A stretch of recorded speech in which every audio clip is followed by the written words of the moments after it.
Durante 3 días, las montañas de Montana tragaron cada rastro de Vivian Ashcraft. Y durante 3 días, el país entero contuvo la respiración, esperando noticias que nunca llegaban. Helicópteros cruzaron las líneas de las cumbres hasta que su combustible se agotó.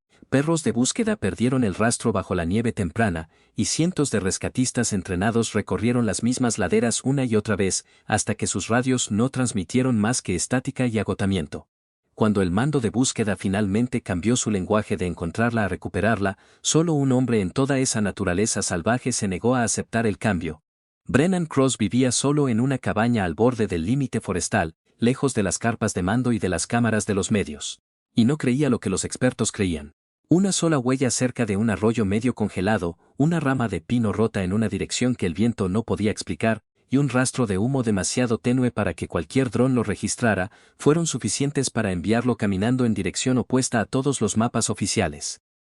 Al amanecer del día siguiente, en un pliegue de roca que los equipos de rescate habían tachado de su cuadrícula 2 días antes, Brennan encontró a la mujer más rica del estado todavía respirando. Lo que aún no sabía era que la cosa que la había estado cazando a través de esos bosques era mucho más paciente y mucho más peligrosa que la montaña misma.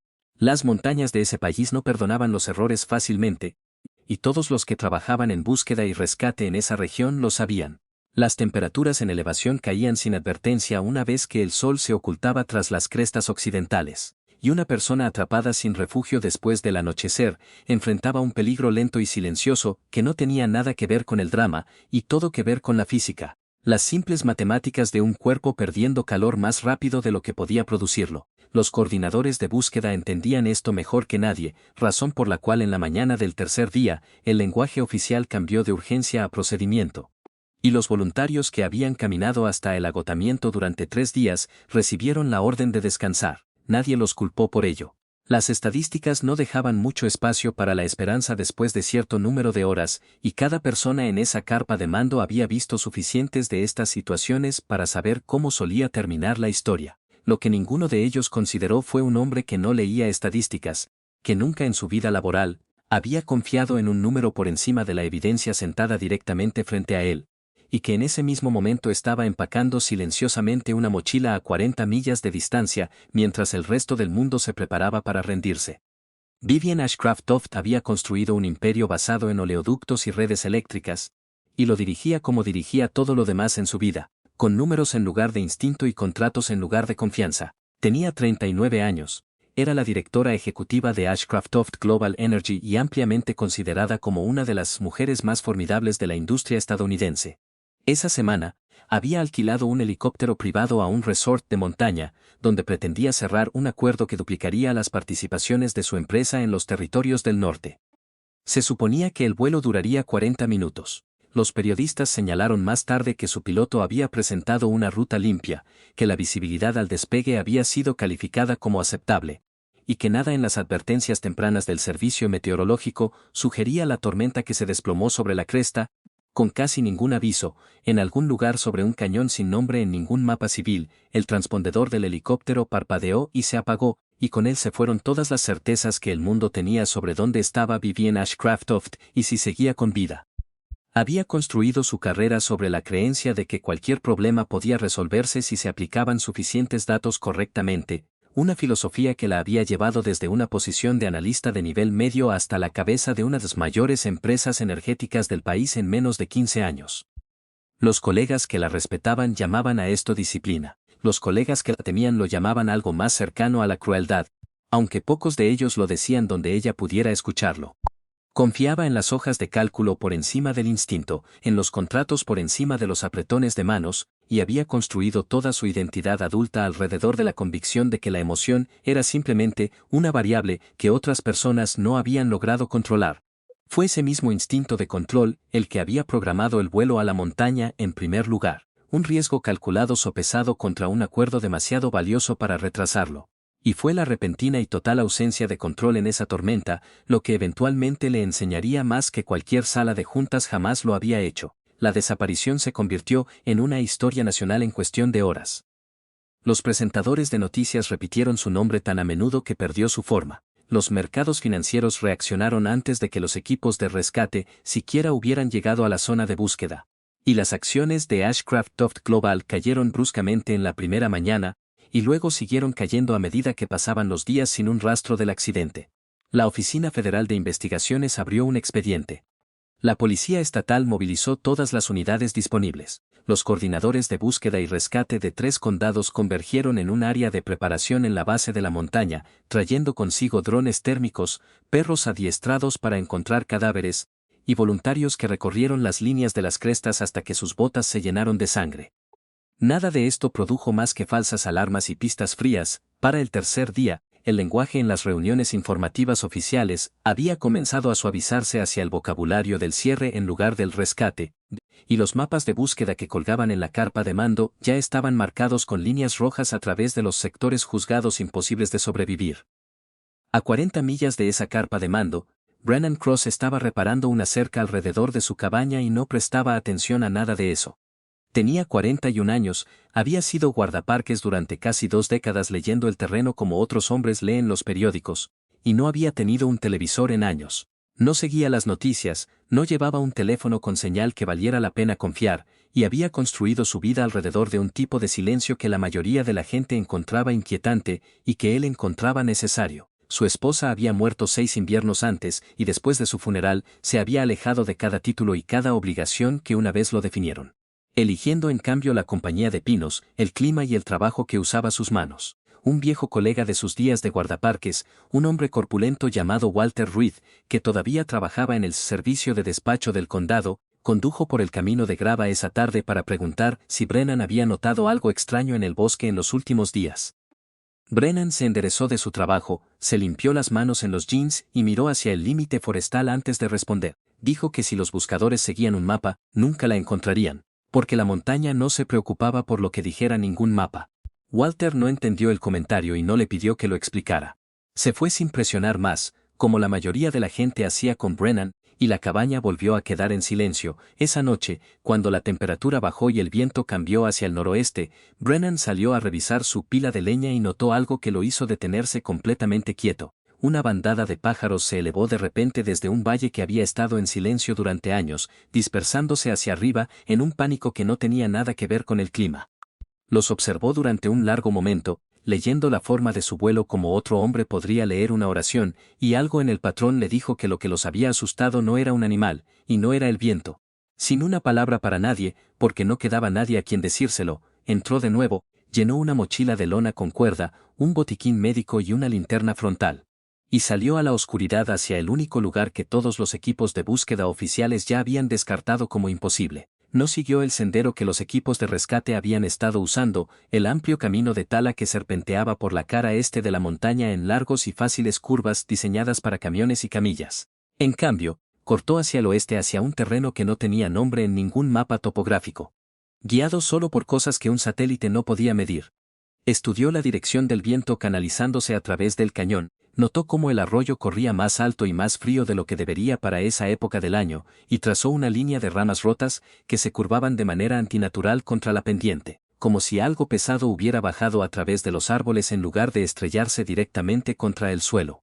Un helicóptero cayendo en condiciones normales dejaba un campo de escombros que se extendía hacia afuera en un cono predecible, y cada mapa oficial había sido dibujado alrededor de esa suposición.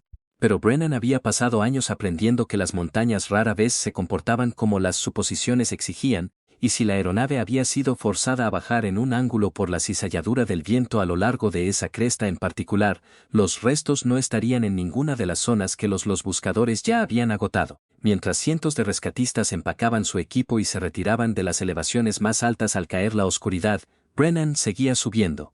La lluvia se convirtió en llovizna, y la llovizna se espesó en una niebla que se presionaba contra los árboles, reduciendo la visibilidad a unas pocas docenas de pies en cualquier dirección. Se movía con cuidado, probando cada apoyo antes de confiar su peso a él, consciente de que un tobillo roto aquí sería su propia sentencia de muerte. Una hora después de entrar en la niebla, encontró un fragmento de vidrio curvo incrustado en la corteza de un abeto, todavía lo suficientemente afilado para cortar su guante cuando lo recogió. Unos pasos más adelante, manchas oscuras en una piedra plana que solo podían ser sangre ya diluida por la lluvia. Luego, Atrapado en un enredo de raíces expuestas, un reloj de pulsera demasiado caro para cualquiera que viviera en estas colinas, con su cristal agrietado pero sus manecillas aún moviéndose. Dio la vuelta al reloj en su palma, sintiendo el peso de la confirmación asentarse en su pecho y siguió adelante en la niebla con una renovada sensación de que estaba cerca. Aunque todavía no había señal de la mujer misma, catalogó cada objeto como una vez había catalogado evidencia durante sus años de guardaparques. Notando la dirección en que había llegado a reposar, la forma en que el musgo debajo del reloj había sido perturbado solo recientemente, la ausencia de marcas de arrastre que pudieran sugerir que un animal lo había llevado allí en su lugar. Nada en la escena coincidía con el campo de escombros que los buscadores oficiales habían mapeado 2 crestas más allá. Y cuanto más subía, más convencido estaba de que todo el esfuerzo de búsqueda había estado anclado en una suposición falsa desde su primera hora. Un pequeño error temprano que se había ido agravando durante 3 días hasta que había desviado a cientos de rescatistas entrenados completamente lejos de donde una mujer moribunda realmente yacía. Pensó mientras subía en los años que había pasado enseñando a guardaparques más jóvenes la misma lección que lo guiaba ahora. Que un mapa era solo un resumen de cómo había sido la Tierra una vez, nunca una promesa de cómo se veía hoy. Las tormentas movían rocas, las inundaciones desviaban arroyos. Un solo invierno duro podía remodelar una pendiente lo suficiente como para enviar a un equipo de búsqueda a recorrer un país que ya no coincidía con el terreno que creían entender. Había visto más de una vez en su antigua carrera a buscadores experimentados pasar directamente junto a un sobreviviente porque su entrenamiento les decía que confiaran en la cuadrícula en lugar de en sus propios ojos. Y se había prometido a sí mismo hace mucho tiempo que nunca dejaría que un trozo de papel tomara una decisión que sus instintos estaban mejor equipados para tomar. Esa promesa era lo único que lo impulsaba ahora, subiendo una pendiente sin sendero y sin consuelo, hacia una mujer que nunca había conocido y no tenía razón para creer que seguía viva, excepto por los pájaros y el viento, y la certeza silenciosa que se había asentado en su pecho en el momento en que los vio dispersarse. La noche se extendió más de lo que recordaba. 2 veces perdió el rastro por completo y tuvo que retroceder, pasando la palma de la mano por la corteza de los árboles para sentir perturbaciones, escuchando cualquier sonido debajo del silbido constante de la lluvia en el dosel. Sus piernas dolían por la subida, y sus manos se habían entumecido por el frío, pero no se dio la vuelta, porque darse la vuelta nunca se le había ocurrido como una opción. Pasada la medianoche, en la quietud entre una ráfaga de viento y la siguiente, escuchó algo que no pertenecía al bosque. Era débil, casi tragado por la lluvia. Un golpeteo rítmico como nudillos o una piedra golpeando roca en un patrón demasiado deliberado para ser accidental. Se quedó inmóvil, esforzándose por ubicar su dirección, y cuando sonó de nuevo, ya se movía hacia ello antes de haberlo decidido conscientemente. El cielo apenas comenzaba a grisear con el primer indicio de la mañana cuando Brennan finalmente rastreó el sonido hasta su origen. Debajo de un estante de roca rota, oculto de todos los ángulos que los helicópteros de búsqueda habrían volado, encontró una estrecha grieta donde la montaña se había plegado sobre sí misma mucho antes de que existiera cualquier camino. Metida en esa grieta, envuelta en los restos de una chaqueta rasgada y temblando tan fuerte que sus dientes habían dejado de castañetear, estaba Vivian Ashcraft-Toft. Su rostro estaba pálido debajo de una capa de sangre seca, una pierna torcida en un ángulo que le indicó la fractura antes de que ella dijera una palabra, y sus labios habían adquirido el color de la niebla a su alrededor. Lo miró con ojos que ya comenzaban a perder el enfoque y con una voz apenas por encima de un susurro, preguntó si él era del equipo de rescate. Brennan se arrodilló junto a ella, verificando su pulso en el cuello, y respondió con una sola palabra. No, dijo, y luego comenzó a soltar las correas de su mochila para alcanzar la manta de emergencia en el interior. No preguntó su nombre, aún no sabía quién era ella, y en ese momento no le importaba en absoluto. Trabajó rápido y sin movimientos desperdiciados, entablillando su pierna con un trozo de rama y tiras rasgadas de su propia camisa forzando agua de su cantimplora más allá de sus labios agrietados en pequeños sorbos cuidadosos. Cuando la juzgó lo suficientemente estable para moverla, la levantó sobre su espalda en un transporte de bombero que su cuerpo recordaba de 100 viejos ejercicios de entrenamiento, y comenzó el largo descenso hacia su cabaña. El único refugio en el que confiaba dentro del alcance. Ninguno de los dos habló mucho durante esa caminata. Ella entraba y salía de la conciencia contra su hombro, y él mantenía su enfoque bloqueado en el suelo frente a él, eligiendo cada paso con el mismo cuidado que había usado para encontrarla. Lo que no vio, y lo que ella estaba demasiado lejos para notar, fue el destello de la luz del sol reflejándose en una lente muy abajo en el valle, donde unos binoculares seguían su lento progreso a través de los árboles, con una atención que no tenía nada que ver con el rescate. Para cuando llegaron a la cabaña, el sol había salido por completo, derramando luz pálida a través del claro, y la pila de leña que Brennan había estado reparando solo un día antes, toda una vida atrás, por la sensación, colocó a Vivien en la estrecha cama del cuarto trasero, avivó el fuego hasta que el frío de la cabaña comenzó a disiparse, y se puso a limpiar la herida en su pierna con las mismas manos firmes que había usado para entablillarla en el campo. Ella despertó lentamente, sus ojos enfocándose en el techo bajo de madera y luego en el hombre que se movía silenciosamente junto a ella. Y durante un largo momento, no dijo nada en absoluto, como tratando de decidir si realmente había sobrevivido o simplemente había soñado la supervivencia. Cuando finalmente habló, su voz era más fuerte de lo que había sido en la montaña, aunque todavía llevaba la ronquera de 3 días sin agua adecuada. Le dijo que el helicóptero no había caído simplemente del cielo. Había sentido algo detonar debajo del piso de la cabina del avión, un golpe demasiado brusco y demasiado localizado para ser clima, segundos antes de que el piloto perdiera el control por completo. No había sentido como un accidente, dijo, y había pasado cada hora desde entonces diciéndose a sí misma que estaba equivocada, porque la alternativa era demasiado peligrosa para considerarla mientras yacía rota en una grieta sin forma de defenderse. Brennan escuchó sin interrumpir, su expresión no revelando nada, aunque dentro de su mente ya estaba repasando todo lo que había visto en la montaña. El extraño ángulo de las ramas rotas, el patrón de escombros que no tenía sentido para una falla mecánica simple. Había pasado suficientes años alrededor de investigaciones de búsqueda y rescate para reconocer cuando una historia no cuadraba. Y la de ella, combinada con lo que sus propios ojos ya le habían dicho, no cuadraba en absoluto.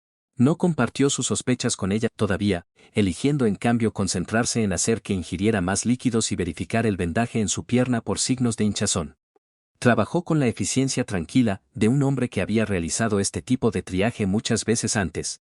Hirviendo agua en la estufa de leña, rasgando tela limpia en tiras, revisando sus pupilas a la luz del fuego por cualquier signo de conmoción cerebral que pudiera haber pasado por alto en la montaña. Vivien observó moverse por la pequeña cabaña, notando la economía en cada gesto, nada desperdiciado, nada realizado para una audiencia, y se sintió impactada por lo poco familiar que esa cualidad se había vuelto para ella. Cada persona con la que trabajaba actuaba para alguien, una sala de juntas, una cámara, un accionista en algún lugar de la cadena. Este hombre actuaba para nadie porque, según su entendimiento, no quedaba nadie mirando que le importara, y algo en esa realización la inquietó más que el dolor en su pierna. Afuera, al caer la tarde, notó un par de faros barriendo brevemente a lo largo del límite forestal al final de su camino de acceso, mucho más temprano que cualquier patrulla que esperaba, y demasiado silencioso para un vehículo oficial.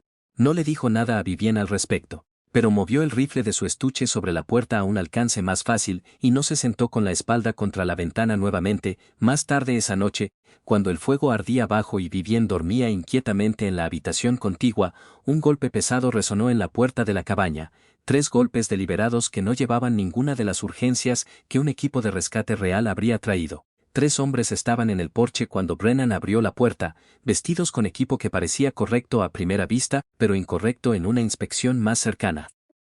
Chaquetas demasiado limpias para cualquiera que hubiera pasado días en estos bosques, botas sin un rasguño de kilometraje real. Se presentaron como parte de una coalición de búsqueda independiente, asistiendo al esfuerzo oficial, y dijeron que tenían razones para creer que la mujer desaparecida estaba en algún lugar de este sector. Brennan mantuvo su cuerpo en ángulo en la entrada, bloqueando la vista hacia el interior de la cabaña, y los estudió como una vez había estudiado a cazadores furtivos que decían ser excursionistas perdidos. La banda de rodadura de sus botas era incorrecta para trabajo de búsqueda, demasiado superficial, demasiado nueva. La mano de un hombre descansaba cerca de su cadera de una manera que no tenía nada que ver con alcanzar una radio, y el agarre que mantenía en la pistola debajo de su chaqueta era torpe, el agarre de alguien que había entrenado con arma, pero nunca las había confiado como lo haría un verdadero profesional. Brennan les dijo con calma que no había visto nada, que su cabaña estaba demasiado lejos del corredor de búsqueda para ser relevante, y sugirió que probaran en la estación de guardaparques, a 6 millas al este.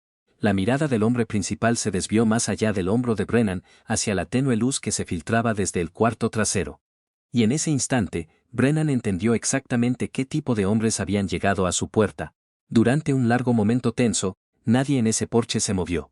El viento empujaba a través de los pinos detrás de los tres extraños, trayendo consigo el débil olor metálico que Brennan ya había aprendido a asociar con el peligro, aceite de armas y algo más debajo, adrenalina, sudor, mal enmascarado por colonia barata. Mantuvo sus hombros sueltos y su voz uniforme, consciente de que la más mínima chispa de alarma en su rostro les diría a estos hombres todo lo que necesitaban saber. Años de pararse frente a excursionistas asustados y cazadores furtivos enojados por igual le habían enseñado que la mayoría de los enfrentamientos se decidían en los primeros 4 segundos antes de que se intercambiara una sola palabra, por quien controlaba mejor su propia respiración. Él controlaba la suya. La mirada del hombre principal seguía desviándose hacia la línea de luz debajo de la puerta del cuarto trasero.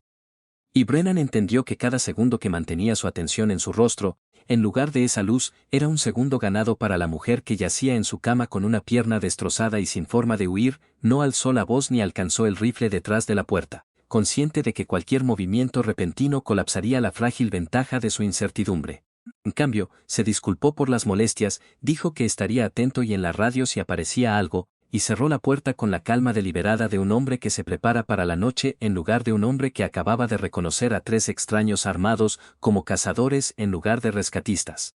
En el momento en que el pestillo hizo clic, se movió rápido, despertando a Vivian con una mano sobre su boca para mantenerla en silencio, levantándola de la cama a pesar de su protesta de dolor, y guiándola hacia una trampilla debajo de las tablas del piso de la cocina que conducía a un viejo túnel de mantenimiento dejado de los tiempos anteriores de la cabaña como puesto de guardaparques. Lo había usado exactamente una vez antes, años atrás, para escapar de un incendio forestal que había llegado más rápido que cualquier sistema de advertencia previsto y nunca esperó necesitarlo de nuevo. Mientras descendían a la oscuridad estrecha, el sonido de vidrios rotos resonó desde algún lugar arriba, seguido casi inmediatamente por el chisporroteo inconfundible de las llamas atrapando madera seca. Para cuando emergieron del extremo lejano del túnel en el aire frío de la noche, la cabaña de Brennan, el único hogar que había construido para sí mismo desde la muerte de su esposa, ya ardía contra la línea oscura de los árboles detrás de ellos. Se movieron a través del bosque en silencio durante casi una hora. Vivían apoyándose pesadamente en el hombro de Brennan, su pierna entablillada arrastrándose a cada 2 pasos hasta que él los juzgó lo suficientemente lejos del resplandor del fuego para arriesgar un descanso. Una vieja estación de vigilancia de incendios, abandonada durante al menos una década, se alzaba escondida en un grupo de pinos lodgepole a una milla más arriba en la cresta. Sus ventanas tapiadas, pero su estructura lo suficientemente sólida para refugiarlos hasta el amanecer. Dentro, envuelta en una manta cubierta de polvo que encontró doblada en un armario de suministros, Vivian finalmente le contó el resto de lo que había estado cargando desde que el helicóptero tembló por primera vez debajo de ella. Un acuerdo por valor de decenas de miles de millones de dólares había estado moviéndose silenciosamente a través de la junta directiva de su empresa durante meses. Una reestructuración que consolidaría el control entre un pequeño círculo de accionistas si ella ya no pudiera votar sus propias acciones. Su muerte o su incapacitación permanente beneficiaría a ese círculo más que a casi cualquier otra persona en la Tierra, y en la confusión de una tragedia genuina, nadie pensaría en mirar 2 veces lo convenientemente programado que había sido todo. Había pasado los últimos 2 años rodeada de personas cuya lealtad nunca había confiado plenamente. Y sentada en esa estación abandonada y fría, admitió por primera vez en años que no conocía a una sola persona en su vida de la que estuviera segura de que no se beneficiaría de su desaparición. Habló durante un buen rato después de eso, más de lo que había pretendido. Las palabras se soltaban como a veces sucedía con personas que habían pasado años manteniendo todo detrás de una calma profesional practicada. Le habló de reuniones de junta, donde cada sonrisa alrededor de la mesa ocultaba un cálculo, de asesores que medían su lealtad en opciones de acciones en lugar de años, de la soledad particular de ser la única persona en una habitación que no podía permitirse relajarse. Había construido un imperio que empleaba a miles de personas y no podía, en esa torre fría y abandonada, nombrar a una sola de ellas en quien confiara completamente con su propia vida. Brennan escuchó como escuchaba al bosque, sin interrumpir, dejando que ella llegara al final de su propio pensamiento antes de ofrecer algo a cambio. Le llamó la atención en algún momento de la narración que no podía recordar la última vez que alguien la había dejado simplemente terminar una oración sin dirigirla hacia su propio interés. Su voz se quebró en la última oración, no por miedo a los hombres que habían quemado la cabaña, sino por la pena más silenciosa de darse cuenta de lo sola que realmente estaba. Brennan dijo poco en respuesta, dejando que el silencio sostuviera el peso de lo que ella había confesado en lugar de llenarlo con un consuelo vacío. Después de un largo rato, alcanzó su mochila y sacó un pequeño trozo retorcido de metal que había arrancado del lugar del accidente antes de encontrarla. Un fragmento ennegrecido por el fuego a lo largo de un borde en un patrón que ninguna falla mecánica simple produciría. Lo había reconocido inmediatamente por lo que era, evidencia de una carga deliberada en lugar de un accidente, pero no había dicho nada al respecto hasta ahora, queriendo estar seguro antes de darle una verdad que lo cambiaría todo. Cuando lo colocó en su palma, Vivien se quedó perfectamente quieta, mirando el fragmento como si fuera un pedazo de su propio cuerpo en lugar de un trozo de maquinaria destruida, y por primera vez desde el accidente, el color desapareció por completo de su rostro. Le preguntó una vez que recuperó la voz, ¿por qué un hombre con su habilidad evidente vivía tan completamente solo, tan lejos de cualquiera que pudiera necesitar ser salvado? Brennan no respondió de inmediato, eligiendo sus palabras como elegía su apoyo en terreno inestable. Le habló de su esposa, del accidente que la había llevado en un tramo de carretera helada 6 inviernos antes y de los años posteriores en que se había alejado de cada rango y título que el servicio de parques le había ofrecido, incapaz de seguir sirviendo a personas mientras sentía que había fallado en salvar a la persona que más importaba. Había construido la cabaña con sus propias manos como un lugar para desaparecer. No por autocompasión, explicó, sino porque el silencio se había convertido en la única cosa que no le pedía nada. Vivien estudió su rostro mientras hablaba, y algo en su expresión cambió. El escepticismo practicado que llevaba a cada sala de juntas, dando paso a algo más silencioso y más genuino. Había pasado toda su vida adulta rodeada de hombres que querían algo de ella, su fortuna, su nombre o su influencia. Y aquí, en una torre de vigilancia quemada en el borde de la nada, estaba sentado un hombre que había arriesgado su vida para salvarla antes de siquiera saber quién era ella, y que no quería nada de ella en absoluto. Cerca del amanecer, el teléfono satelital que Brennan llevaba en su kit de emergencia finalmente captó una señal lo suficientemente fuerte para mantener la conexión, cobrando vida con una ráfaga de estática que los sobresaltó a ambos del ligero sueño en el que habían caído. Lo usó para transmitir un mensaje codificado a Walter en el despacho, describiendo su ubicación en términos que solo otro guardaparques entendería. Con cuidado de no transmitir nada que un escáner pudiera decodificar fácilmente, pero incluso una breve señal dejaba un rastro, y menos de 20 minutos después, los mismos hombres que habían quemado su cabaña aparecieron en el límite forestal debajo de la estación de vigilancia, moviéndose con el ritmo coordinado de personas que habían triangulado una posición en lugar de tropezar con ella por suerte. Brennan entendió inmediatamente que la torre ofrecía una defensa real, solo una línea de visión clara para quien controlara el suelo debajo de ella, y que su única ventaja real ahora residía en el mismo terreno que ya había salvado la vida de Vivien una vez. La condujo por la pendiente trasera de la cresta, lejos de la dirección que sus perseguidores esperaban, eligiendo una ruta a través de un desfiladero estrecho donde la roca suelta hacía que la persecución fuera lenta y ruidosa para cualquiera que no estuviera familiarizado con el terreno. Vivien, a pesar del dolor que irradiaba desde su pierna entablillada, mantuvo el ritmo lo mejor que pudo, agarrando un bastón que Brennan había cortado para ella de una rama caída, y en algún lugar de esa agotadora bajada, dejó de pensar en él como un extraño que por casualidad la había encontrado y comenzó a entenderlo como la única cosa estable que quedaba en su mundo. Cruzaron un arroyo poco profundo donde el agua fría entumeció su pierna lo suficiente para amortiguar el dolor temporalmente, subieron por una estrecha cornisa sobre un deslizamiento de rocas que Brennan conocía de memoria en lugar de cualquier mapa, y finalmente alcanzaron un sendero de caza oculto que serpenteaba detrás de una cascada que pocas personas siquiera sabían que existía. No llevaba un arma de fuego con poder de parada real, y no necesitaba una, porque cada elección que hacía en ese paisaje era en sí misma un tipo de arma, una construida a partir de décadas de comprensión de lo que la montaña perdonaría y lo que no perdonaría. El bosque a su alrededor cambió de carácter a medida que descendían, las densas agrupaciones de pinos lodgepole dando paso a un crecimiento más antiguo, troncos lo suficientemente anchos como para que dos personas pudieran pararse detrás de uno y desaparecer por completo de la vista. Brennan usó esa cobertura instintivamente, tejiendo su camino de tronco en lugar de cruzar terreno abierto, leyendo la pendiente por delante para encontrar los lugares donde los árboles caídos y los campos de rocas ralentizarían a cualquiera que los persiguiera y que no conociera el terreno tan íntimamente como él. Vivien se encontró observando sus hombros en lugar del sendero mismo, sincronizando su ritmo con el ritmo de su movimiento. Y en algún lugar de esa larga y dolorosa bajada, notó que el miedo había dejado silenciosamente de controlar su respiración. No era que el peligro hubiera disminuido. Era que, por primera vez en más tiempo del que podía recordar, había puesto su supervivencia completamente en manos de otra persona y descubrió que su cuerpo ya no luchaba contra la decisión. Detrás de ellos, la persecución se volvió más ruidosa y más frenética a medida que sus perseguidores se daban cuenta de lo mal que el terreno estaba trabajando en su contra.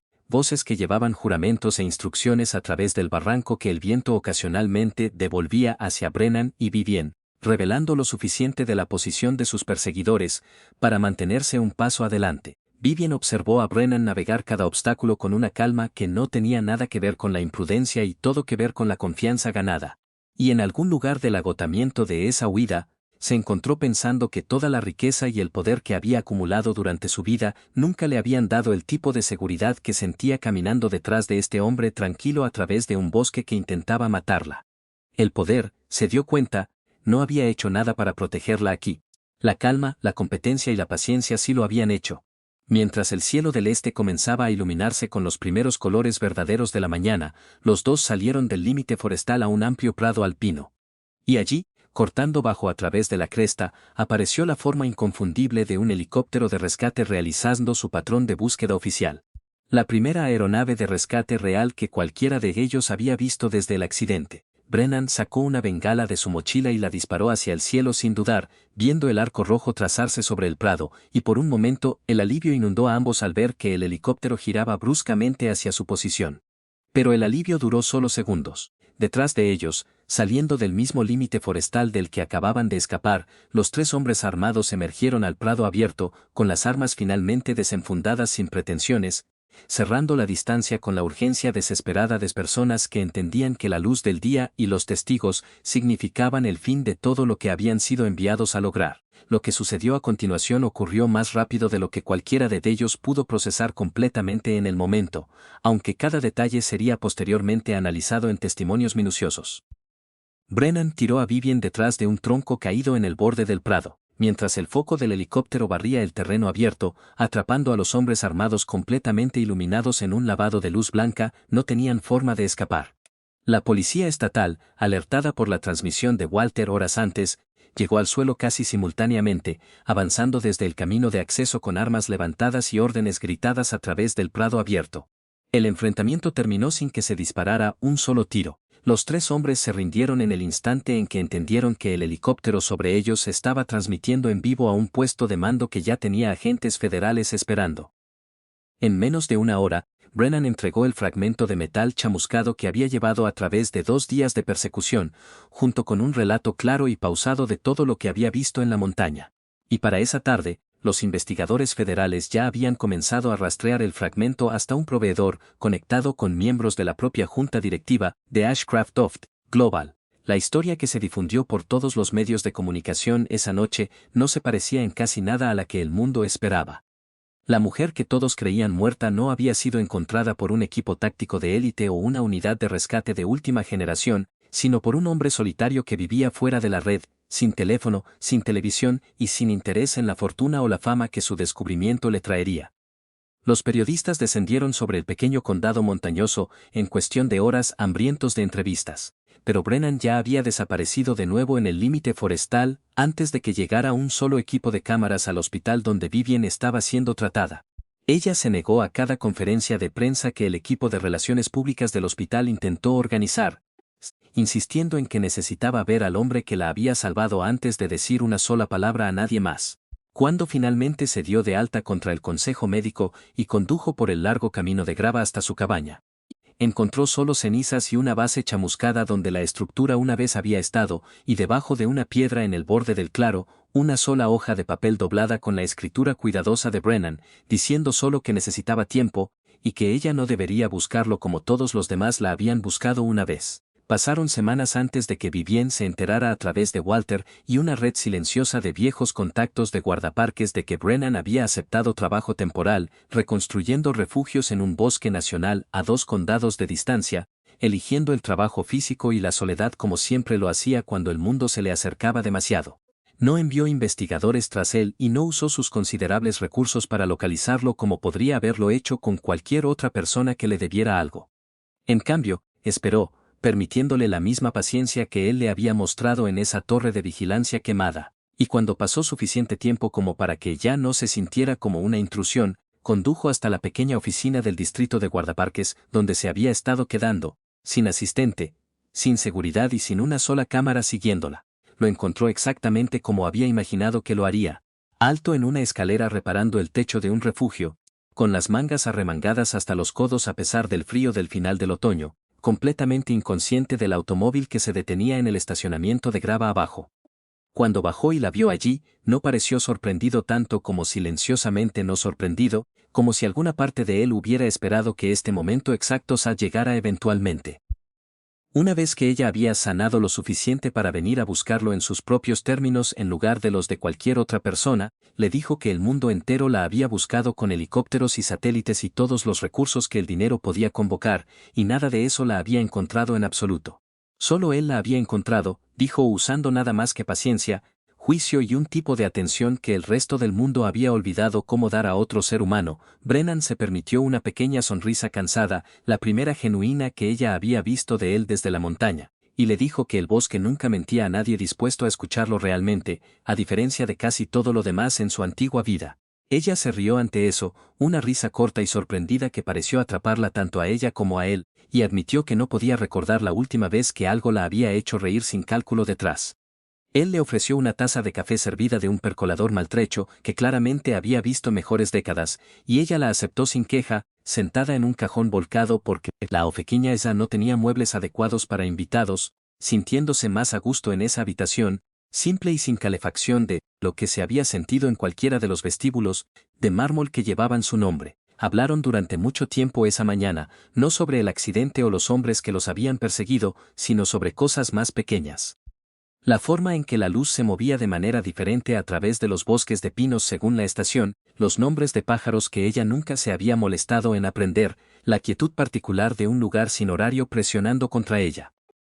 Brennan se encontró hablando más de lo que había hablado en años, sorprendiéndose incluso a sí mismo con la facilidad con que las palabras salían una vez que alguien las escuchaba realmente en lugar de esperar su turno para hablar. Vivien notó el cambio en él también, la forma en que su reserva se aflojaba por grados cuanto más tiempo permanecían sentados, y entendió sin necesidad de que se lo dijeran que la confianza, para un hombre como este, no se daba rápidamente, pero una vez dada, se daba por completo. Se sentaron juntos en los escalones del porche de la pequeña oficina de guardaparques mientras el sol se elevaba completamente sobre el límite forestal, diciendo poco, cómodos en un silencio que una vez había sido extraño para Vivien y ahora se sentía como el único lenguaje honesto que le quedaba. En las semanas siguientes, anunció la creación de una nueva fundación de rescate en la naturaleza financiada personalmente en lugar de a través de su empresa, y dedicada a entrenar equipos de búsqueda en los mismos métodos, basados en el terreno que le habían salvado la vida cuando cada pieza de tecnología moderna había fallado. Le pidió a Brennan que sirviera como su consultor principal, no como una figura decorativa para la publicidad, sino como el arquitecto real de su programa de entrenamiento. Y después de varios días de consideración tranquila, aceptó, no por el dinero que el puesto le habría pagado, ya que rechazó la mayor parte, sino porque la idea de que otras personas perdidas fueran encontradas de la manera en que él la había encontrado a ella le importaba de una manera que muy pocas cosas le habían importado desde la muerte de su esposa. La noticia de lo que realmente había sucedido en esa montaña se extendió mucho más allá de la línea del condado, contada y recontada, hasta asentarse en algo cercano a la leyenda local. La historia de un hombre tranquilo que había salido a una tormenta que todos los demás ya habían abandonado y había regresado con lo que todos los recursos de una nación no habían logrado encontrar. Los periodistas intentaron durante semanas atraerlo a entrevistas, ofreciendo sumas de dinero que lo habrían sorprendido años atrás, cuando el dinero todavía significaba algo más para él que papel. Rechazó cada una de ellas, no por terquedad, sino porque realmente no podía entender qué valor había en narrar un acto que, para él, simplemente había sido lo obvio que hacer. Vivien entendió esa reticencia mejor que cualquier productor que perseguía una historia y se aseguró, en silencio y sin anuncio, de que su privacidad se mantuviera protegida, incluso mientras su propia vida volvía a una versión del ojo público que antes daba por sentado. La conspiración dentro de su propia empresa se desmoronó en los meses siguientes. miembros de la junta directiva y accionistas fueron acusados uno por uno a medida que los investigadores rastreaban el dinero y el motivo a través de años de transacciones cuidadosamente ocultas. El nombre de Brennan, una vez conocido solo por un puñado de viejos colegas en la naturaleza que recorría, se hizo conocido en todo el país como el extraño silencioso que se había negado a creer en un mapa cuando sus propios instintos le decían lo contrario, aunque nunca buscó la atención que siguió. Vivian, por su parte, se encontró aprendiendo lentamente a confiar de nuevo en las personas que la rodeaban. Una lección que sospechaba que le tomaría más tiempo que cualquier lesión física para sanar por completo, aunque ya no la enfrentaba sola. Lo que creció entre ellos en los meses siguientes no fue el tipo de romance que ninguno de los dos había conocido antes. Sin declaraciones, sin prisa hacia nada para lo que ninguno de los dos estaba listo, solo una confianza constante y paciente construida una mañana tranquila a la vez. La fundación creció más rápido de lo que cualquiera de ellos esperaba, atrayendo voluntarios de unidades de búsqueda y rescate de varios estados, ansiosos por aprender métodos que dependían de leer el terreno en lugar de esperar a una tecnología que podía fallar en el peor momento posible. Brennan pasaba sus semanas entrenando a jóvenes guardaparques de la misma manera en que él mismo había sido entrenado, caminando con ellos a través de bosques al amanecer, enseñándoles a notar ramas rotas y musgo perturbado, y el silencio particular que caía sobre un valle cuando algo había ido mal en él. Vivien, por su parte, aprendió a sentarse en reuniones de nuevo sin la antigua armadura que una vez necesitaba, descubriendo que la honestidad ofrecida sin cálculo tendía a ganar mucha más lealtad que el miedo jamás había logrado. En las tardes en que conducía para visitarlo en la nueva cabaña que había comenzado a construir no lejos de donde la antigua se había quemado, se sentaban juntos y observaban cómo la luz cambiaba sobre la línea de la cresta de Montana. Y en esa quietud, ninguno de los dos necesitaba una sola palabra para entender exactamente lo que se había encontrado en ese bosque, y lo que ninguno de los dos tenía intención de perder. La montaña que se tragó a una reina. Los meses que siguieron al rescate transformaron la vida de Vivian Ashcroft de maneras que ningún informe financiero o reunión de junta directiva podría haber predicho. La mujer que una vez había construido un imperio sobre la base de números fríos y contratos impenetrables se encontró aprendiendo un lenguaje completamente nuevo, de la paciencia, la observación silenciosa y la confianza ganada lentamente. No fue una transformación dramática ni instantánea, sino más bien un cambio gradual, como el de las estaciones en las montañas que ahora visitaba con regularidad. Cada visita a la nueva cabaña que Brennan estaba construyendo, cada caminata a través de los bosques que él conocía tan íntimamente, cada conversación que comenzaba sin un propósito comercial, todo ello contribuía a desmantelar las murallas que había pasado 15 años levantando alrededor de su corazón. Brennan, por su parte, descubrió que la vida que había construido en soledad, aunque necesaria para su supervivencia después de la muerte de su esposa, ya no era el único refugio que necesitaba. Había pasado 6 inviernos encerrado en su dolor, convencido de que la única manera de honrar la memoria de su esposa era vivir sin ataduras, sin expectativas y sin el riesgo de perder a alguien más. Pero Vivien, con su determinación silenciosa y su negativa a tratarlo como un héroe o una curiosidad, había logrado penetrar esa armadura de una manera que ningún otro lo había hecho. No exigía nada de él, no buscaba su fama ni su historia, solo su presencia, su compañía, y la extraña paz que encontraba en la forma en que él veía el mundo. La fundación de rescate que Vivien había establecido creció más rápido de lo que cualquiera de ellos anticipaba. Lo que comenzó como una iniciativa personal financiada con su propio dinero, se convirtió en un modelo para programas de búsqueda y rescate en todo el país. Los métodos que Brennan enseñaba, basados en la observación del terreno, la lectura de señales naturales y la confianza en el instinto humano por encima de la tecnología, atrajeron la atención de equipos de rescate de estados vecinos e incluso de agencias federales que buscaban complementar sus enfoques cada vez más dependientes de la electrónica. Brennan viajaba ocasionalmente para dar talleres, aunque siempre regresaba a su cabaña en construcción, al silencio de los pinos y al ritmo lento de la vida en el bosque. Vivien, a su vez, comenzó a visitarlo con más frecuencia, encontrando en esas escapadas un alivio del mundo de juntas directivas, informes trimestrales y negociaciones multimillonarias que todavía ocupaban la mayor parte de su tiempo. La investigación federal sobre el accidente del helicóptero se convirtió en uno de los casos corporativos más sonados de la década. El fragmento de metal que Brennan había recuperado, aquel pequeño trozo retorcido con marcas de explosión, resultó ser la pieza clave que desmoronó todo el andamiaje de la conspiración. Los investigadores rastrearon su origen hasta un proveedor de componentes militares que había sido sobornado para desviar material a través de una red de empresas fantasma. el rastro de pagos condujo directamente a 2 miembros de la junta directiva de Ashcraft Global y a un alto ejecutivo que había estado trabajando en las sombras durante años, acumulando poder y esperando el momento adecuado para eliminar a la única persona que se interponía en su camino hacia el control total de la empresa.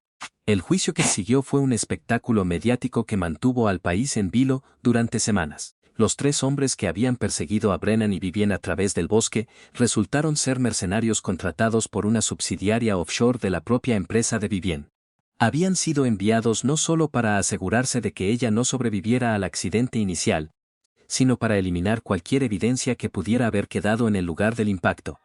Lo que no habían anticipado era que un hombre solitario, viviendo en una cabaña sin teléfono ni televisión, pudiera encontrar lo que todo un ejército de rescatistas con tecnología de punta no había podido localizar. Tampoco habían previsto que ese mismo hombre los conduciría directamente a una trampa en un prado alpino, donde un helicóptero con transmisión en vivo los capturaría en el acto. Vivien testificó en el juicio con una calma que sorprendió incluso a sus propios abogados. No había rastro en su voz del miedo que la había consumido durante aquellos 3 días en la montaña, ni de la desesperación que sintió al ver su cabaña arder mientras huía por un túnel oscuro con una pierna rota. En lugar de eso, habló con la claridad y precisión de alguien que había pasado años presentando casos ante juntas directivas hostiles, pero con una nueva dimensión en su tono, una convicción que iba más allá de la mera estrategia. Cuando llegó el momento de describir cómo Brennan la había encontrado, su voz se suavizó de una manera que los periodistas presentes notaron y registraron. No era la ejecutiva fría y calculadora que los medios habían retratado durante años, sino una mujer que había sido salvada por la bondad humana más básica y que ya no tenía interés en ocultarlo. Brennan, por supuesto, se negó a testificar en persona. Su declaración jurada, entregada a través de su abogado, describía los eventos con la misma economía de palabras que caracterizaba todo lo que hacía. No había drama en su relato, solo hechos, observaciones y la lógica implacable de alguien que había pasado décadas leyendo el mundo natural. Los fiscales, que habían esperado poder presentarlo como un testigo estrella, tuvieron que conformarse con su declaración escrita. Pero incluso en papel, su historia era tan poderosa que ningún jurado podría haberla ignorado. Los acusados fueron declarados culpables en todos los cargos, y las sentencias que recibieron aseguraron que pasarían el resto de sus vidas tras las rejas. El impacto en Ashcraft Global fue profundo y duradero. Las acciones de la empresa, que habían caído en picada durante los días de la desaparición de Vivien, se recuperaron lentamente a medida que se revelaba la verdad. Pero la empresa que emergió del escándalo no era la misma que había existido antes. Vivien, ahora con una nueva perspectiva sobre el liderazgo y la confianza, implementó reformas radicales en la estructura de gobierno corporativo. Se deshizo de los asesores que habían demostrado ser desleales, reemplazándolos con personas cuyas habilidades técnicas no eran las únicas credenciales que importaban. Comenzó a valorar la integridad y la lealtad tanto como la competencia, una lección que había aprendido en las montañas de Montana, donde ningún título o cuenta bancaria podía salvarla del frío. La prensa, por supuesto, no podía dejar de lado la historia humana en el centro de todo esto. Artículos de perfil sobre Brennan aparecieron en revistas nacionales, cada uno intentando descifrar el enigma de un hombre que había rechazado la fama y la fortuna, con la misma indiferencia con que rechazaba el clima adverso. Los periodistas viajaban hasta el pequeño condado de Montana, esperando obtener una entrevista exclusiva con el héroe recluso. Pero Brennan había perfeccionado el arte de la desaparición. Cuando los equipos de noticias llegaban, él simplemente no estaba allí, o estabas en algún lugar que los mapas oficiales no registraban, o estaba ocupado con un trabajo que no podía interrumpir. Walter, el viejo amigo de la oficina de despacho, se convirtió en un guardián no oficial de la privacidad de Brennan, desviando a los periodistas con historias de avistamientos falsos y sugiriendo que el mejor momento para encontrar a Brennan era cuando no lo buscaban. Vivien, por su parte, manejó la atención mediática con una habilidad que había perfeccionado durante años. Pero incluso ella encontró agotadora la interminable demanda de historias, de detalles íntimos sobre su relación con su Salvador, de reflexiones sobre cómo el trauma la había cambiado. En sus momentos más sinceros, admitía que la parte más difícil no había sido sobrevivir a la montaña, sino aprender a vivir después de haber sido salvada por alguien que no quería nada a cambio. Toda su vida, había operado bajo la suposición de que todas las relaciones eran transaccionales, que cada favor tenía un costo y que la única manera de protegerse era asegurarse de que siempre se debía más de lo que se debía. Brennan había destruido esa suposición sin siquiera intentarlo, simplemente haciendo lo correcto porque era lo correcto, y luego desapareciendo para no ser molestado. Los primeros meses de su nueva amistad, si se podía llamar así, estuvieron marcados por una cautela mutua. Brennan no estaba seguro de cómo encajar a esta mujer en su vida, que había sido deliberadamente vaciada de todo excepto lo esencial. Vivien, a su vez, no estaba segura de cómo relacionarse con alguien que no quería nada de ella, ni su dinero, ni su influencia, ni siquiera su gratitud expresada en términos grandiosos. Se movían alrededor el uno del otro como dos animales que aprenden a compartir un territorio, midiendo distancias, probando límites, descubriendo los ritmos y las señales del otro. La nueva cabaña de Brennan tomó forma lentamente durante ese periodo. No era una estructura imponente, sino más bien una versión mejorada de la que había perdido en el incendio. Construida con madera del bosque circundante, con un techo de metal que recolectaba agua de lluvia y una estufa de leña que calentaba todo el espacio con una eficiencia que solo años de experiencia podían lograr. Había un porche, donde Brennan solía sentarse al atardecer, y una ventana orientada hacia el este, por donde entraba la luz de la mañana. Vivien pasó muchas horas en ese porche, aprendiendo a apreciar el silencio de una manera que nunca había sido posible en su vida anterior. A veces hablaban de cosas grandes. El sentido de la vida, la naturaleza del arrepentimiento, las decisiones que nos definen. Otras veces no hablaban en absoluto, simplemente estaban juntos en el mismo espacio, respirando el mismo aire, compartiendo el mismo momento. Para Vivien, que había pasado su vida adulta en una constante carrera contra el reloj, esos momentos de quietud eran al principio incómodos, casi dolorosos. Su mente, entrenada para optimizar cada segundo, se rebelaba contra la aparente improductividad del silencio. Pero con el tiempo, comenzó a comprender que no todo en la vida necesitaba ser útil. A veces, lo más valioso era simplemente estar presente. Brennan, a su vez, descubrió que compartir su espacio con alguien no era tan amenazante como había temido. Vivien no intentaba cambiarlo, no le ofrecía consejos no solicitados sobre cómo vivir su vida, no lo presionaba para que hablara cuando no quería hacerlo. Su presencia era suave, casi imperceptible, como la de una sombra que se mueve con el sol. Poco a poco, comenzó a confiar en que no necesitaba defender su territorio, que ella no era una invasora sino una compañera de viaje que había elegido estar allí. La Fundación de Rescate, aunque comenzó como un proyecto de Vivien, se convirtió en un puente entre sus dos mundos. Brennan viajaba ocasionalmente a las instalaciones de entrenamiento, donde compartía sus conocimientos con equipos de rescate de todo el país. Era un maestro paciente, que enseñaba no con conferencias sino con demostraciones prácticas, llevando a los estudiantes al bosque y mostrándoles cómo leer las señales que la naturaleza les ofrecía. Sus métodos, que parecían casi místicos para aquellos acostumbrados a depender de la tecnología, resultaban tener una base científica sólida. La observación atenta, el conocimiento del terreno, la comprensión de los patrones de comportamiento de los animales y las plantas, todo ello se combinaba para crear un enfoque que complementaba perfectamente las herramientas modernas. Los equipos de rescate que adoptaron sus métodos vieron mejoras dramáticas en sus tasas de éxito. Comenzaron a encontrar a personas perdidas más rápido, a anticipar los movimientos de aquellos que buscaban, a utilizar el terreno a su favor en lugar de luchar contra él. La reputación de Brennan como el mejor rastreador de la región, que había sido solo un rumor entre los viejos guardaparques, se convirtió en una realidad documentada. Aunque él siempre minimizaba sus habilidades, atribuyéndolas a décadas de práctica más que a un talento innato, era innegable que su enfoque estaba salvando vidas. Vivien observaba estas sesiones de entrenamiento desde la distancia, nunca interfiriendo, nunca tratando de dirigir el programa que ella misma había financiado. Había aprendido, a través de su experiencia con Brennan, que el verdadero liderazgo a veces significa dar un paso atrás y dejar que otros ocupen el espacio que necesitan. Era una lección que ningún libro de gestión empresarial le había enseñado, pero que ahora aplicaba en todos los aspectos de su vida. Su empresa, que una vez había sido dirigida con mano de hierro, comenzó a operar con un enfoque más colaborativo. Las reuniones de junta ya no eran campos de batalla, donde cada participante buscaba su propio beneficio, sino foros donde las ideas podían ser discutidas abiertamente sin temor a represalias. Los empleados notaron el cambio, y la moral de la empresa, que había sufrido durante el escándalo, comenzó a recuperarse. El verano dio paso al otoño, y el otoño al invierno. En las montañas de Montana, el invierno era una estación que exigía respeto. Los caminos se volvían intransitables, las temperaturas caían muy por debajo del punto de congelación, y la nieve podía acumularse hasta varios metros en cuestión de días. Brennan, que había sobrevivido a 6 inviernos en su cabaña original, no tenía problemas para adaptarse. Pero Vivien, que había pasado la mayor parte de su vida en ciudades donde el invierno era más una molestia que una amenaza, descubrió que la experiencia era completamente diferente en el campo. No había calefacción central, no había carreteras despejadas, no había supermercados a la vuelta de la esquina.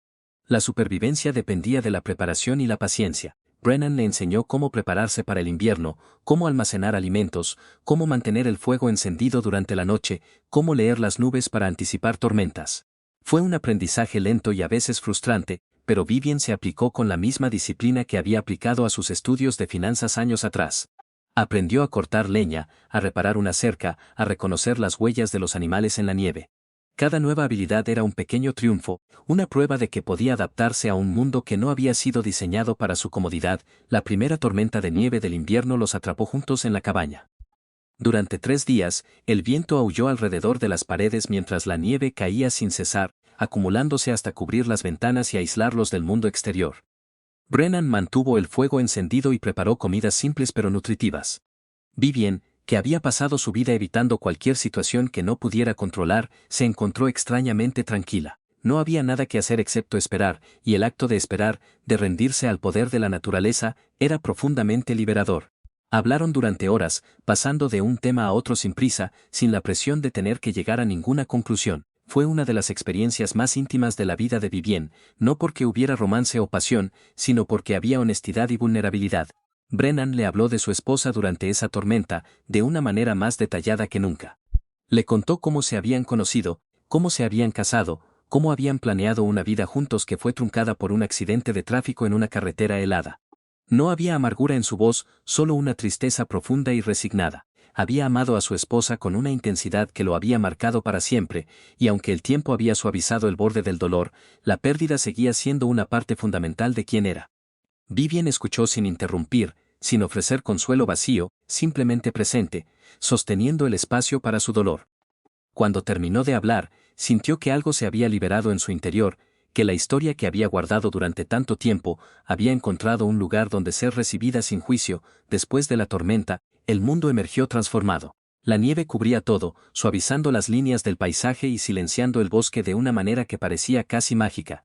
Vivien, que siempre había visto el invierno como un obstáculo, ahora lo veía como una oportunidad. Caminaron juntos a través de la nieve, siguiendo las huellas de los ciervos y los conejos, observando cómo la vida continuaba a pesar del frío. Brennan señaló los nidos de pájaros que habían sobrevivido a la tormenta, los pequeños rastros de animales que se movían debajo de la superficie de la nieve, la forma en que los árboles se inclinaban bajo el peso de su carga blanca. Cada observación era una lección, no solo sobre la naturaleza, sino sobre la resiliencia, sobre la capacidad de la vida para persistir incluso en las condiciones más duras. El invierno se prolongó durante meses, y durante ese tiempo, la relación entre Brennan y Vivien se profundizó de maneras que ninguno de los dos había anticipado. No había prisa, no había agenda, solo la lenta acumulación de momentos compartidos. Una taza de café caliente al amanecer, una caminata al atardecer, una conversación junto al fuego. Poco a poco, las barreras que ambos habían construido comenzaron a desmoronarse. Brennan, que había jurado nunca más dejar entrar a nadie en su corazón, descubrió que el amor no era una decisión que se tomaba, sino una flor que crecía en el suelo más improbable. Vivien, que había pasado su vida evitando la vulnerabilidad, encontró que abrirse a Brennan no era un acto de debilidad, sino de fuerza. La primavera llegó finalmente, derritiendo la nieve y revelando un mundo renovado. Los arroyos que habían estado congelados durante meses comenzaron a correr de nuevo, los pájaros regresaron a sus nidos y los primeros brotes verdes aparecieron en el suelo del bosque. Brennan y Vivien celebraron la llegada de la primavera con una larga caminata hasta la cima de la colina más cercana, donde podían ver todo el valle extendiéndose ante ellos. No dijeron mucho, no era necesario. Simplemente estuvieron allí, juntos, mirando el mundo despertar a su alrededor. Fue en ese momento, con el sol calentando sus rostros y el viento llevándose el último frío del invierno, que Vivien supo que ya no podía imaginar su vida sin él. No era una decisión calculada ni una conclusión a la que hubiera llegado a través de un análisis cuidadoso. Era simplemente una certeza que había estado creciendo en su interior durante meses, y que ahora se manifestaba con la claridad de una verdad indiscutible. Brennan, que estaba de pie a su lado, pareció sentir el cambio en el aire, volvió su rostro hacia ella y por primera vez no había reserva en sus ojos. Le tomó la mano y juntos, sin palabras, se comprometieron a un futuro que ninguno de los dos había planeado, pero que ambos deseaban con todo su corazón. Los meses siguientes trajeron más cambios. Vivian anunció que reduciría su papel en la empresa, delegando responsabilidades a un equipo de confianza que había cultivado durante el año anterior. Pasaría más tiempo en Montana, supervisando la fundación desde la distancia y trabajando en proyectos que le importaban personalmente. La prensa especuló sobre el motivo de su retiro parcial, pero ella no ofreció explicaciones, y con el tiempo la atención se desvió hacia otros escándalos y otras historias. Brennan continuó entrenando equipos de rescate y trabajando en su cabaña, que se había convertido en un hogar de verdad, lleno de los pequeños detalles de una vida compartida. La fundación, bajo su guía, expandió sus operaciones a otros estados, entrenando a rescatistas en los mismos métodos que habían salvado a Vivian. Hubo, por supuesto, desafíos. La vida juntos no era siempre fácil, especialmente para dos personas que estaban acostumbradas a la independencia y la soledad. Hubo discusiones, malentendidos, momentos de frustración. Pero también hubo reconciliaciones, aprendizajes y crecimiento. Aprendieron a comunicarse de manera más honesta, a expresar sus necesidades sin miedo, a dar y recibir apoyo sin condiciones. Cada desafío era una oportunidad para profundizar su conexión, para construir una base más sólida para el futuro. La boda, cuando finalmente llegó, fue un evento pequeño e íntimo, exactamente como ambos querían. Se llevó a cabo en el claro del bosque cerca de la cabaña de Bren, con solo un puñado de invitados. Walter, algunos colegas de la fundación, y unos pocos amigos de la vida anterior de Vivian que habían demostrado ser verdaderos. No hubo fotógrafos, no hubo cobertura mediática, no hubo lujos innecesarios. Solo dos personas que se habían encontrado en las circunstancias más improbables y que habían elegido construir una vida juntos. Después de la ceremonia, caminaron a través del bosque hasta la cima de la colina, donde se habían comprometido, y miraron el valle extendiéndose a sus pies. El sol se ponía detrás de las montañas, pintando el cielo de tonos naranjas y rosados. Brennan tomó la mano de Vivian y ella sintió la calidez de su piel contra la suya. No necesitaban palabras para saber lo que significaba ese momento. Habían recorrido un largo camino desde aquella grieta en la montaña donde ella yacía moribunda, y ahora estaban exactamente donde debían estar. Los años que siguieron fueron tranquilos, llenos de trabajo significativo y amor profundo. La fundación se convirtió en un legado, salvando vidas en todo el país y entrenando a generaciones de rescatistas en los métodos de Brennan. Vivian, aunque todavía supervisaba sus intereses comerciales desde la distancia, encontró una nueva pasión en el trabajo de la fundación y en la vida simple que había elegido. No había renunciado a su ambición, solo la había redirigido hacia algo que realmente importaba. En las tardes de verano, cuando el calor se desvanecía y el sol comenzaba a ponerse, Brennan y Vivian se sentaban en el porche de su cabaña y observaban cómo la luz cambiaba sobre el paisaje. Hablaban de todo y de nada, de sus planes para el día siguiente, de los proyectos de la fundación, de los pequeños placeres de la vida. A veces, recordaban aquellos días en la montaña, los 3 días que habían cambiado todo. No era un recuerdo doloroso, sino un recordatorio de lo frágil que era la vida y de lo importante que era valorar cada momento. Vivian, que había dedicado su vida a construir un imperio basado en números y contratos, había encontrado algo mucho más valioso en las montañas de Montana. Había encontrado paz, propósito y un amor que no exigía nada a cambio. Brennan, que había pasado años escondiéndose del mundo, había encontrado una razón para volver a él. Juntos, habían demostrado que incluso en las circunstancias más oscuras, la luz siempre encuentra una manera de filtrarse. La historia de la mujer más rica del estado y el guardaparques solitario que la encontró se convirtió en una leyenda en Montana, contada alrededor de fogatas y en las estaciones de guardaparques. Pero para ellos, nunca fue una historia de heroísmo o fortuna. Fue una historia de dos personas que, contra todas las probabilidades, se encontraron y decidieron que no querían perderse. Fue una historia de segundas oportunidades, de resiliencia y de la extraordinaria capacidad del corazón humano para sanar incluso después de las pérdidas más profundas. Y así, al final, la montaña que se había tragado a una reina también le había dado un nuevo reino, uno construido no sobre el poder y el dinero, sino sobre la confianza, la paciencia y el simple acto de estar presente para otra persona. Brennan y Vivian no necesitaban más que eso, porque finalmente habían entendido que lo único que realmente importa en la vida es a quién eliges tener a tu lado cuando el sol se pone sobre las montañas.